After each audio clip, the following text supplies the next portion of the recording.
Bonjour, deuxième extrait de Zone, Terre, Sexe et Science-Fiction de Jeanne Ethelin, paru chez Flammarion en 2025 dans la collection Terra Incognita. Je vous lis cette fois un extrait de la conclusion « Penser la zone à l'époque de l'Anthropocène ». Le XIXe siècle, disait Michel Foucault, aura été le siècle de l'histoire et de l'humanité. Le XXIe siècle sera sûrement celui de l'espace et de la Terre, et il sera peut-être même celui des zones.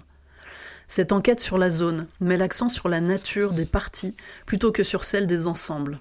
Il apparaît que les parties sont autonomes, indépendantes les unes par rapport aux autres et par rapport au tout. Contrairement aux modèles organiques et dialectiques où les parties sont déterminées par leur relation au sein d'un tout, les zones évoluent selon des règles qui leur sont propres, qu'elles soient physiques, comme dans Stalker, ou juridiques, comme dans les zones spéciales économiques. Ainsi, l'ajout ou la suppression d'une partie, puisqu'elle conserve son autonomie et donc sa différence, modifie en retour la nature du tout, sans se réduire à une contradiction interne appelant à une nouvelle synthèse. On peut donc parler de totalité partielle, dans la mesure où, petit a, chaque partie fonctionne comme un tout à part entière du fait de l'autonomie des parties. Petit b, le tout est incomplet parce que ses parties l'excèdent et sont plus grandes que lui. Et petit c, le tout devient une partie à côté de ses parties, sous la forme de leur extension ou de leur reste. Cette autonomie des parties par rapport au tout implique qu'elles ne sont pas prédéterminées et qu'elles peuvent entrer dans la composition de totalités radicalement différentes. Dans les totalités partielles, la relation entre les parties et le tout se comprend mieux comme une relation de coexistence plutôt que comme une relation d'appartenance ou d'inclusion.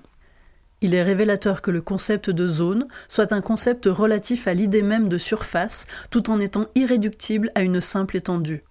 Cela suggère que les parties, comme le tout, sont déterminées de manière immanente, à leur surface même, par une opération de zonage. Le zonage correspond alors à une redistribution qualitative d'un espace déjà donné et implique que plusieurs espaces coexistent toujours en même temps. Par exemple dans Stalker, la zone est ce qui permet de changer le cours des choses dans un monde supposément régi par des lois déterministes, incarnant ainsi une spatialité qui enrichit la configuration spatiale préexistante. De même, le corps érogène est une répartition du corps organique qui subvertit les fonctions biologiques de certaines parties en les nouant à la psyché, produisant ainsi le sujet désirant de l'inconscient. Il en va de même des zones urbaines, économiques ou politiques, qui agissent comme une redistribution des parties de la Terre dans le contexte de sa fermeture par les processus de globalisation. Parler en termes de totalité partielle revient à affirmer que l'espace n'est pas une totalité homogène et close, un cadre absolu, mais un tout disjoint. Là encore, ce qu'on disait du temps, on pourrait le dire de l'espace. Space is out of joint, comme dirait Shakespeare. L'espace est sorti de ses gonds. Qui dit espace dit coexistence et totalisation. Pourtant, le paradoxe auquel nous faisons face est qu'il y a plusieurs manières de faire de l'espace. La coexistence de multiples déterminations spatiales hétérogènes implique qu'il n'y a pas de dimension extérieure, surplombante ou supérieure d'où l'on pourrait embrasser tous les espaces à la fois et concevoir l'espace comme un tout unifié. L'enjeu de cette conception immanentiste de l'espace est décisif dans le rapport qu'elle entretient avec la pensée. Concevoir l'espace comme unifié et clos fournissait le fondement nécessaire pour que la pensée soit considérée comme une activité séparée, détachée des contingences matérielles et capable de survoler la réalité sans y être impliquée. Or, la notion de zone déconstruit cette séparation en ouvrant la voie à une conception de la pensée comme une pratique spatiale, un espace parmi d'autres, coexistant avec d'autres espaces matériels et symboliques. Cette perspective impliquerait la remise en cause de l'idée d'une séparation nette entre esprit et matière, invitant également à repenser les modes de production du savoir. La notion de coexistence devient ainsi centrale pour comprendre cette nouvelle conception de l'espace. Elle inclut la coexistence des parties avec le tout, des espaces entre eux et de la pensée avec l'espace.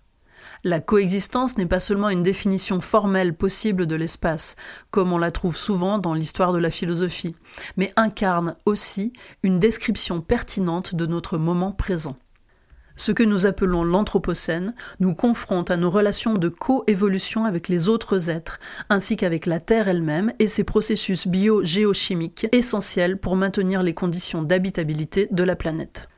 Dans ce contexte, le terme coexistence semble plus approprié que celui en circulation de cohabitation, qui risquerait de réduire la Terre à une maison, c'est-à-dire à un statut de contenant vide, appropriable et exploitable.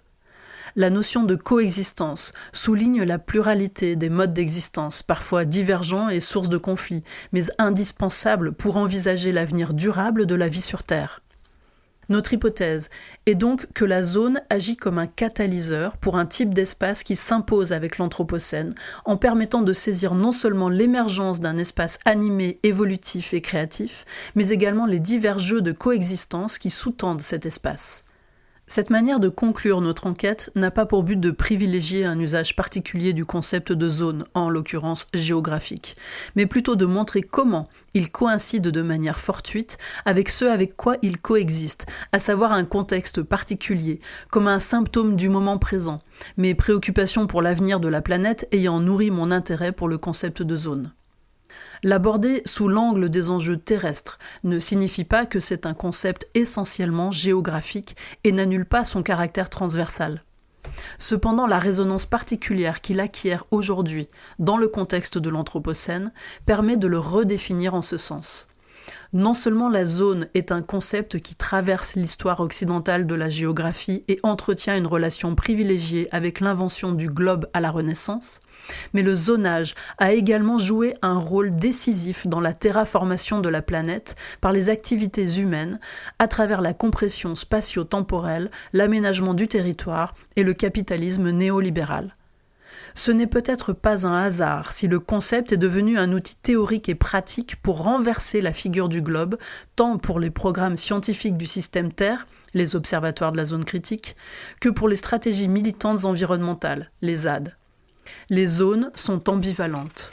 Instruments de pouvoir, points d'appui des résistances, nul ne les contrôle tout à fait, car elles sont en réalité des points immanents de transformation de l'espace qui échappent à toute détermination.